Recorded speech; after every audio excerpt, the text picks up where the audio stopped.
Good morning, good evening, whatever time of day you're listening to this, and a big hello and welcome. Welcome to Empowered Exits in All Seasons. This is the first podcast for this new podcast entitled Empowered Exits for All Seasons. This is the podcast where we're going to explore the art of leaving well. I am so glad that you are here today. Today's episode is all about honoring the transition. Whether you are leaving a job, your career, to go to another career, or you're leaving it for retirement, whether you're leaving a relationship, and that could be a marriage or just another long term relationship, leaving a city, leaving an old version of yourself behind. And one of our most important exits that happens in life is when we leave this life.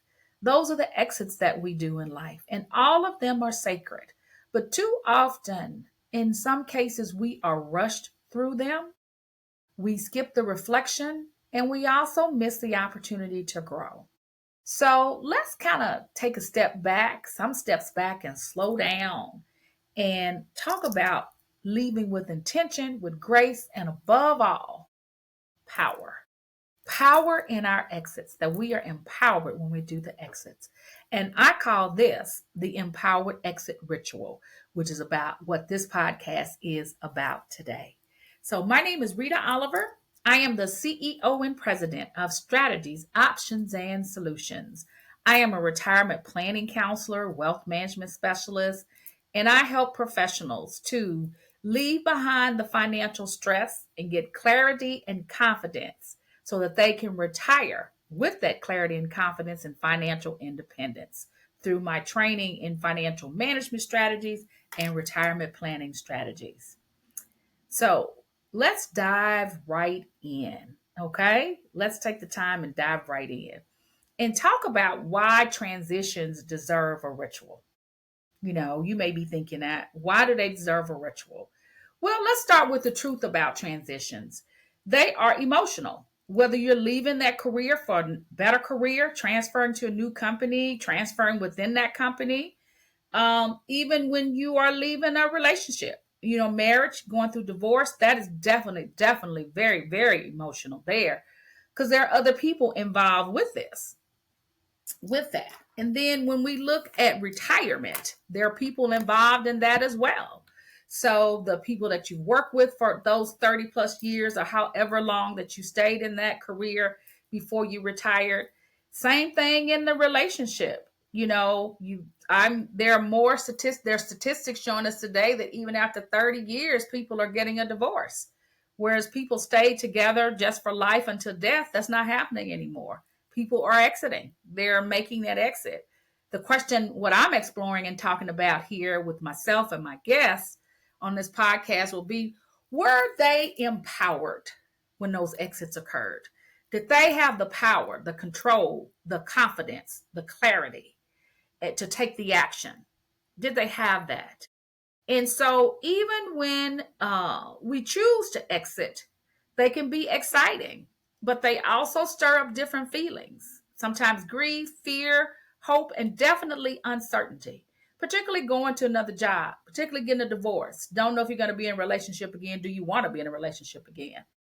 And then, with retirement, what do I do now with the rest of my life? I used to get up at 6 o'clock in the morning, going to this career, to this job, to my place of work. That will no longer happen anymore. But, even with the exits, we do them, but do we honor them? We move on, we push through, we push forward, we say next without saying maybe thank you or goodbye to that. But here's the thing, every ending holds the seed of a beginning. That is definitely true. Every ending holds the seed of a beginning. And rituals will help us to plant those seeds with care. And these rituals are powerful because they make the significance of change. They mark the significance of change, excuse me. Yes, it marks the change. Change is the most constant thing in the world today. So anytime we go from this to that, we're making a change. Are we marking the significance of it? When I retired 3 years ago, um, it was an empowered exit. It was definitely empowered because I left with no doubt in my mind about what I was going to do. How was I going to do it? I had planned it for 20 years. And that's what I mean for this podcast. And we're going to explore those topics, all of it: life, career, retirement, and relationships, the legacy. But did you mark the significance of the change? And when I think about it for myself, did I mark the significance of the change? Yes, I did. I marked it because I planned for it, and I had gotten my emotions ready that I wouldn't be going to the same place and seeing the same people again, and that I was okay with that, and that this was now a time for me. I was empowered because I made the decision. It wasn't a force. I wasn't forced to transition. It was my own decision. And a lot of times today, people are not able to make that decision for their transition. Even in a relationship, they're not able to make that decision. Sometimes it's made for them, sometimes it's thrust upon them, and they can't do anything about it. Second thing is, are we processing our emotions and releasing the attachments? That's a difficult one, particularly when it comes to, it's probably easy to release it with a job, with a career. It's not so easy when it comes to a relationship, particularly when you're talking a long-term relationship and you're going through a divorce. And if that divorce is messy, that divorce causes you a lot of pain, and you weren't the person that filed for divorce and you're having to brunt of it, it's such a shock to you. There's a lot of emotions in there and a lot of attachment that you have, and you see that your life is going to be totally, totally different, particularly for women. Totally different, because they have been attached to that man, to their partner for years. Now it's just going to be me. I was with this person every day. We were sleeping together, woke up together. Now it's just going to be me. And so that's a lot of emotions in there. And what we see in divorce today, divorces are on the rise. And then for women, are they empowered in that exit? If it's thrust upon them and it's their husband filing for the divorce, they are not empowered in it usually. They're not ready for it. It's a shock for them. What do I do? And so also, is there a sense of control? There's a sense of I don't have control anymore, and then these are uncertain times. Absolutely. Absolutely. When it's thrust upon you, particularly even with retirement or you're forced out of where you work, you don't have the control. And what we want to do on this podcast is to help you, to give you the tools and have the conversations on all of those topics about how you have the control, how you have the power, how that when you have clarity, you have confidence, you can then take the action, and the legacy that you want to leave, you can absolutely do it. Because then you've created the space for that clarity, that closure, and you've got the courage. And it takes courage, because sometimes with the exits, you want to go, but you've been sitting there in fear and you're not able to go. You're not able to do it.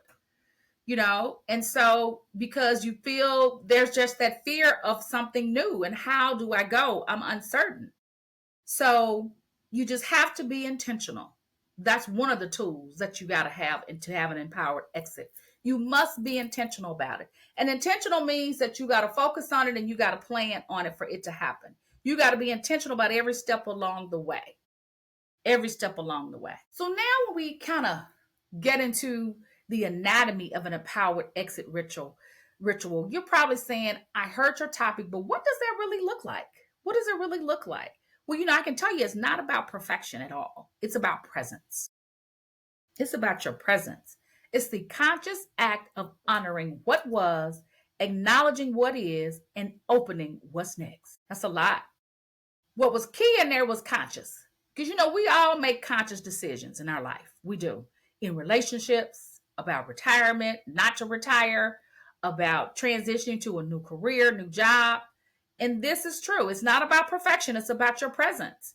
It's the conscious act of honoring what was, that's what I had, acknowledging what is, that's where you're standing today, and being open to what's next. Because if you have the clarity and the confidence and ready to take the action, the exit, you're empowered in that exit all the way. Here are some key elements for you. Reflection. You got to take the time of when we talk about acknowledging, honoring what was, you can journal about it. You can talk to someone about it. Speak aloud what the transition means to you. What are you leaving behind? Where are you leaving? And what are you stepping into?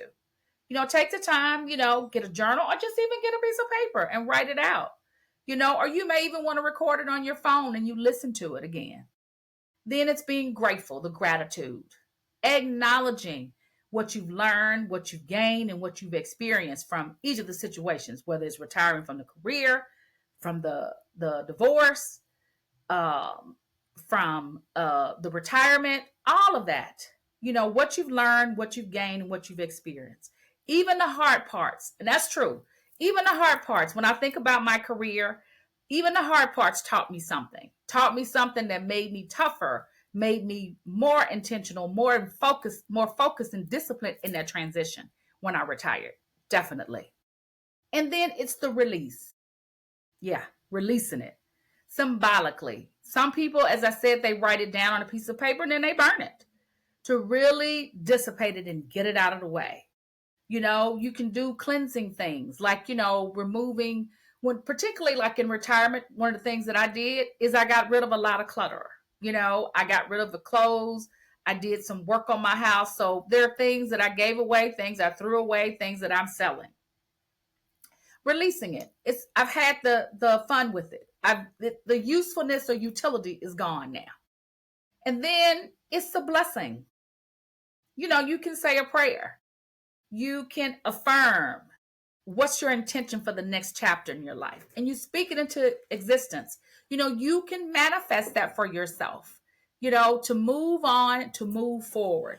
Like I said, the conscious act of honoring what was, what is, and opening to the new act in your life. And then you can also have somebody to share it with. They can witness it for you, to see you make that transition, if that's very, very important to you.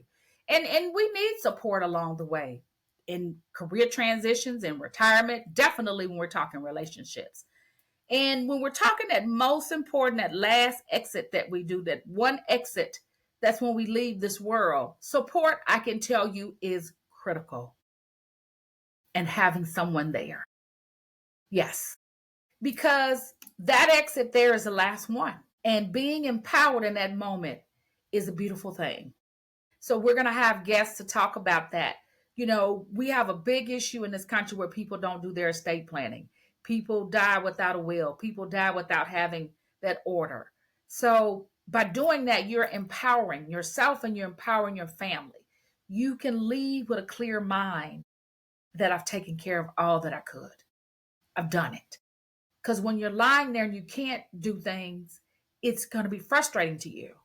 But to know that you've taken care of it, your exit is empowered. Absolutely. So I'm not telling you something about theatrics. It's the truth. It's about honoring your story, your life. We don't realize how many exits we do all the time. We just do them. We just do them and we go on. But what do we learn in them? How do we honor them? How do we make sure that when we do the exit that we are fine in that exit, that we're okay, that, as I said, we're empowered. Empowered exits in all seasons. That's the clarity, the confidence, and the action to leave the legacy. So let me say that when you have, there are many, as I said, many types of exits. So let's go through some examples. I talked about me retiring from the federal government 3 years ago. Worked 36 years there. So it was in time for me to go. But I knew the time I was supposed to go. And I planned toward that. And because I wanted no doubt in my mind the day I walked out of the door, whether I could take care of myself financially or in other ways.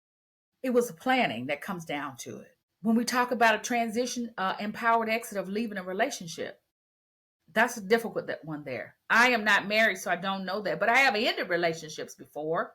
So, and I did feel empowered in them. In some of them are not. As I got older with relationships, dating people, I was more empowered in it because I knew what I want and how it was supposed to look. So it was easy for me to exit and not stay there to try to create something that wasn't there. And it's probably much difficult for a woman or man in a marriage, particularly when you've been married 30 years plus or whatever, even 10 years, that exiting to that new life. What was, what is, and what's, are you open to the next? It can be difficult when you've been there 30 years with someone. That can be difficult, very difficult, because you're letting go of an old identity. Even with retirement, the career transition there, the relationship, you're letting go of an old identity. That was a part of your identity and you got to let it go. But when you do let it go, that's reflecting your growth, your values, and your courage. Yes, your growth, your values, and your courage. Because the goal is for you to be empowered when the exit occurs. When we have those forced exits, you've been hearing about forced exits in the federal government. We've heard about them in corporate America for years. Even when the exits are forced, were you empowered in that? Because to be quite honest with you and frank here, candid, if I can, you got to stop sitting there being surprised when stuff happens. You've seen it happen 3-5 years before it happened now. You got to mentally prepare. After it happens and you make it through it, you got to mentally prepare it's going to happen again. And get your life together, your finances together, so that when that exit comes, that's not your decision, you are in control of it. You are empowered. You have the growth in it. You've got your values and you've got your courage because you were intentional and you sat down and you planned that if this happens, I'm going to be ready and it's not going to bother me and hit me and shock me as it did before. Because it is time out for being surprised. It really, really is, people. Time out. Some of you may disagree with me, but that's just the truth. Because I worked for the federal government 36 years. I went through 5 shutdowns. After 2, I prepared. I prepared myself for when it happened again. That's the empowering part. You get the clarity. Once you get the clarity, understand what's going on, how it's going on, then you get the confidence. And then you take the action of what you need to do. So as I close this out, I have an invitation for you. So don't just exit empowered. Honor the transition. Create the space for the ritual. Let yourself feel release and bless the path ahead. Because every exit is an entrance. Every exit is also an entrance. And how you leave shapes how you arrive to the next step. I want to thank you for joining me today. If this episode resonated with you, share it with someone who's navigating change. And remember, you're worthy of a graceful goodbye. Up until next time, keep walking with intention, keep exiting with power, and keep honoring your seasons. I'm Rita Oliver, the Money Strategist, and I will see you next time. Have a blessed day.